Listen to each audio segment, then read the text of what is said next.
আল্লামা সাঈদী তুমি মরনি, শহীদ হয়েছ আমরা এটাই জানি। কথা কন না কে? আল্লামা সাঈদী তুমি মরনি, শহীদ হয়েছ আমরা এটাই জানি। কারাগারে কাটালে 16.5 বছর, বাতিল কেঁপেছে দেখে তবু থর থর। তুমি যে ছিলে মোদের নয়নের মনি, শহীদ হয়েছ আমরা এটাই জানি। বলেন শহীদ হয়েছ আমরা এটাই জানি। বলেন আল্লাহু আকবার। আর একটা মসজিদে বলেন আল্লাহু আকবার। এ মুসলমান ইমানদার ভাইরা রে আমার, এই জন্য আমাদের সম্পর্ক থাকতে হবে কোরআনের সাথে। আপনার সম্পর্ক থাকতে হবে কোরআনওয়ালাদের সাথে, মসজিদের সাথে, মাদ্রাসার সাথে। এই যে মাদ্রাসার উদ্যোগে মাহফিল, এ ভাই আপনার সম্পর্ক দুনিয়াতে যদি মাদ্রাসার সাথে থাকে, আজকে এই দড়ি হাসরাজ আর সাধবে কি ওসমানিয়া রাদিয়াল্লাহু তাআলা আনহু হাফিজিয়া মাদ্রাসার সাথে যদি আপনার সুসম্পর্ক হয়, আমার আল্লাহ ডাক দিয়া কয় এই মাদ্রাসায় একদিন তোমারে সুপারিশ করিয়া আল্লাহর জান্নাতে পাঠায়া দিবে। সম্মানিত ভাইরা রে আমার, এই জন্য পবিত্র কালামুল্লাহ শরীফের একদম পরিচিত একটি আয়াতে কারিমা আপনাদের সামনে আমি তেলাওয়াত করেছি, আমি পড়েছি আলিফ লাম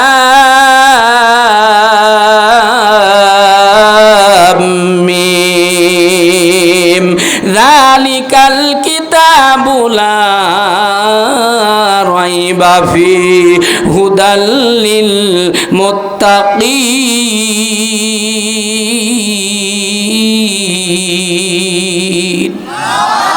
আল্লাহ রাব্বুল আলামিন বলেন, এই কালামুল্লাহ শরীফ যখন নাজিল করে দিলেন, নাজিল করার সঙ্গে সঙ্গে আমার আল্লাহ ডাক দিয়া বলেন আলিফ লাম মিম যালিকাল কিতাবু লা রাইবা ফিহি।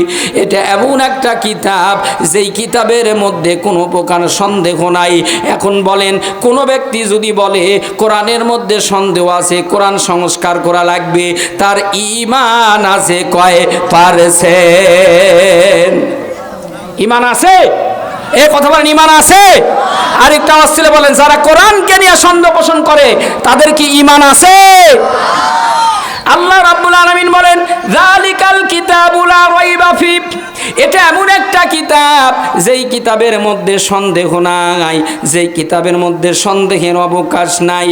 কিন্তু এই ডাইনি বুড়ির একজন পিএস ছিল, একজন এমপি ছিল, তার উপদেষ্টা ছিল সালমান এফ রহমান। এ বলছিল কোরআন পুরাতন হয়ে গেছে, এটাকে সংস্কার করা লাগবে। বলেন নাউজুবিল্লাহ। কি বড় বড় দাড়ি, কি সাদা সুন্নাতি পাঞ্জাবি পরে কয় কোরআন সংস্কার করা লাগবে। কত বড় সাহস! কথা কান না কে? এ কথা কান না কে? আল্লাহ কয় তুই কোরআন সংস্কার করার কথা বলছিস, আমি আল্লাহ তাআলা তোর সংস্কার করে জাতির সামনে ওপেন করে দিলাম। এখন 5ই আগস্টের পরে ওই ডাইনি বুড়ির আসুল ধরছিল, ডাইনি বুড়ি লাত্তি দিয়ে থুয়ে গেছে, হেলিকপ্টারে লেয় নাই, এখন যাচ্ছে নৌপথে পালায়া। তা কি করিয়া সুন্নাতি দাড়ি কি সুন্দর করে কিলিং সেভ করিয়া ওই যে মাঝিদের মতো, জেলেদের মতো আপনার হলে একটা সাধারণ গেঞ্জি গায়ে দিয়া লুঙ্গি পরিয়া এই সিটিয়ার যাচ্ছে পালায়। কথা কন না কে? আল্লাহ করছে বিজিবির সদস্যরা, এ কোস্ট গার্ড কোথায় রে? এ আমার কোরআন সংস্কার করবে চাইছে, উই দেখ নিজেই সংস্কার হয়ে এখন পালা যাচ্ছে, ধর। কথা কন না কে? যখন আল্লাহ কাছে ধর, কোস্ট গার্ড যা ধরছে গোলা চাইপে, তুই কে রে? তাকায় দেখ, উরি শয়তান রে শয়তান, আজাজিল শয়তান ফেল ওর চেহারার দিকে তাকায়। কথা কন না কে? ধরছে কি ধরে নাই? আরে সালমান এফ রহমান, তুই তো কত বড় সিটার আর বাটপার। তোকে মানুষ কিন্তু জ্ঞানীর পিতা বলে না, কিন্তু কোরআন যেই সময় নাজিল করছে ওই সময়কার মানুষ আবু জেহেলকে জ্ঞানীর পিতা বলে রাখতো।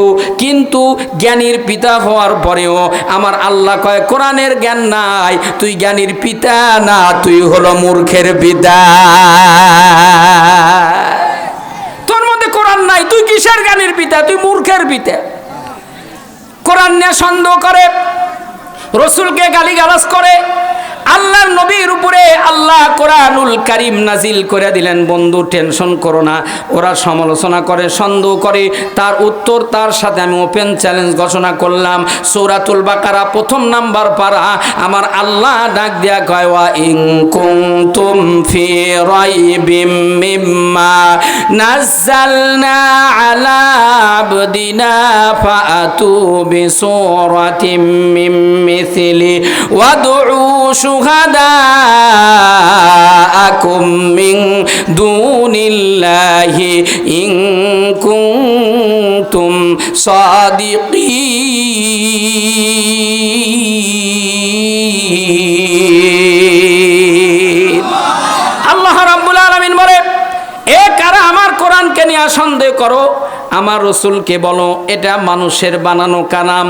আর আমি আল্লাহ ডাক দিয়া বলি, লাইসা হাদা কালামুল বাশার, এটা মানুষের কোনো বানানো তন্ত্র মন্ত্র না, এটা আমি আল্লাহ রব্বুল আলামিন নাজিল করছি আরবি ভাষায়।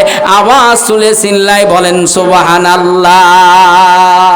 12 নাম্বার পারা সূরাতুল ইউসুফের ভিতরে আল্লাহ রাব্বুল আলামিন ডাক দিয়ে বলেন, ইন্না আনজালনাহু কুরআনান আরাবিয়্যাল লাআল্লাকুম তা'কিলুন।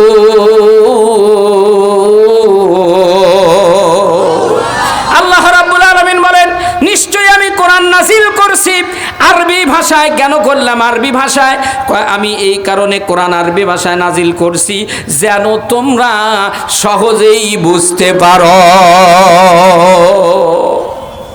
আল্লাহ কোরআন নাজিল করছে, সন্দেহ নাই। ওরা কয় সন্দেহ আছে, আল্লাহ কয় তাহলে আমি ওপেন চ্যালেঞ্জ দিলাম, যারা আমার কোরআনকে নিয়ে সন্দেহ পোষণ করো, আমার কোরআনকে নিয়ে বাজে মন্তব্য করো, আমি রব তোমাদের জন্য কিয়ামত তক পর্যন্ত চ্যালেঞ্জ দিয়া দিলাম, যদি আমার কোরআনের সূরার মতো সূরার ভিতরে যে ছোট্ট ছোট্ট আয়াত আছে, এই আয়াতের মতো একটা আয়াত যদি তোমরা বানায় দেখাইতে পারো, তাহলে ওয়া ইন কুনতুম সাদিকিন, তাহলে তোমরা সত্যবাদী হবে। কিন্তু ভাইজান সেই সময়ও পারে নাই, এখনো পারে নাই। এই কথাটাও আল্লাহ তাআলা একদম পৃষ্ঠার শুরুতে, হাফেজি কোরআন শরীফ খুলবেন, খোলার পরে দেখবেন পৃষ্ঠার শুরুতে আল্লাহ রাব্বুল আলামিন বলছেন, ফা ইল্লাম তাফআলু ওয়া লান তাফআলু ফাত্তাকুন নারাল্লাতী ওয়াকুদুহান নাস ওয়াল হিজারা উইদ্দাত লিল কাফিরিন।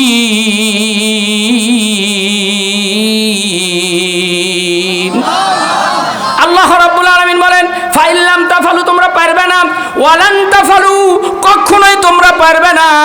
আমার কোরআনের মতো কোরআন বানানোর ক্ষমতা তোমাদের নাই। আমার কোরআনের যে সূরাগুলো আছে, সূরা বানানোর মতো ক্ষমতা নাই। এই সূরার ছোট্ট ছোট্ট যে আয়াত আছে, এই আয়াতগুলো বানানোর ক্ষমতা তোমাদের নাই। সুতরাং আমার কোরআনের সাথে বিট্টে না করিয়া আগে জাহান্নামের আগুন থেকে বাঁচো। ওয়াকুদুহান নাস, এ দুনিয়ার মানুষ, তোমরা জাহান্নামের আগুন থেকে বাঁচো, কেননা এই জাহান্নামের জ্বালানি হিসাবে মানুষ আর পাথরকে নিযুক্ত করা হবে। এখন বলেন তো দেখি, কিয়ামত তক পর্যন্ত আল্লাহর চ্যালেঞ্জ মোকাবেলা করার শক্তি কারো আছে নাকি? আরেকটা আওয়াজ তুলে বলেন, আছে নাকি? এ ভাইজান, আল্লাহর কোরআন তো এমন একটি কোরআন, যেই কোরআন এতদিন ধরে আপনি তেলাওয়াত করতেছেন, আপনার কোনো বিরক্ত নাই। সূরা ফাতিহা প্রতিদিন পাঞ্জেগানা নামাজে প্রত্যেকটা রাকাতের ভিতরে আপনি পড়েন, আপনার ভিতরে কোনোদিন বিরক্ত বোধ আসছে নাকি? কিন্তু জামানায় একক সময় একক রকমের গান ভাইরাল হয়, কিছুদিন চলে, তারপরে আর চলে। এই যে এখন বর্তমানে ভাইরাল একটা গান চলতেছে, কাইলিয়া গাঙ্গের সভাপতি তুমি হলো কাইলিয়া। এ যুবকেরা কবার পারবি কথা কন না কে? কাইলিয়া গাঙ্গের সভাপতি তুমি হলো মিস্টার কাইলিয়া, ময়লা যায় না সাবান আর সোটা দিয়া ধুলে না, কি একটা গান নামছে, এ কথা কন না কে? বর্তমানে আপনি ইউটিউব, টিকটক, ফেসবুক, এখন কমেন হুজুর আপনি জানলেন কেমনে? এ ভাই বড় মোবাইল যে আসে দেখবেন যে এই দেখতে দেখতে এসে গেছে। আপনি না চাইলেও আসে, কথা কন না কে? কাইলিয়া এখন যেখানে যান একটা শ্বাসস্থলে বসেন, খালি কাইলিয়া গাঙ্গের সভাপতি, কথা কন না কে? 2-4 দিন চলে, তারপরে আর চলে। কিন্তু আল্লাহর কোরআন আছে, কিয়ামত তক পর্যন্ত থাকবে, কোরআনকে কেউ রোধ করতে পারবে না। আওয়াজ তুলে বলেন ঠিক কিনা? এই ডাইনিবুরির একজন মন্ত্রী ছিল সুরঞ্জিত সেনগুপ্ত, বলছিল মাদ্রাসা বন্ধ করে দাও, মসজিদ বন্ধ করে দাও, এখানে জঙ্গির ট্রেনিং হয়, কোরআন আছে, মাদ্রাসা আছে, মসজিদ আছে। কিন্তু সুরঞ্জিত বাবুকে আল্লাহ তাআলা দুনিয়ার থেকে দুর্নীতি আর চুরির ওপেন করে দিয়া এই কালো বিড়ালকে দুনিয়ার থেকে বিদায় করছে। আওয়াজ তুলে কথা বলেন ঠিক কিনা? আছে না নাই? ওই বলছিল মাদ্রাসা বন্ধ করে দাও, আল্লাহ কয় তুই বন্ধ হ, মাদ্রাসা থাকবে। বলেন এখন মাদ্রাসার সংখ্যা কমছে না বাড়ছে? কথা বলেন।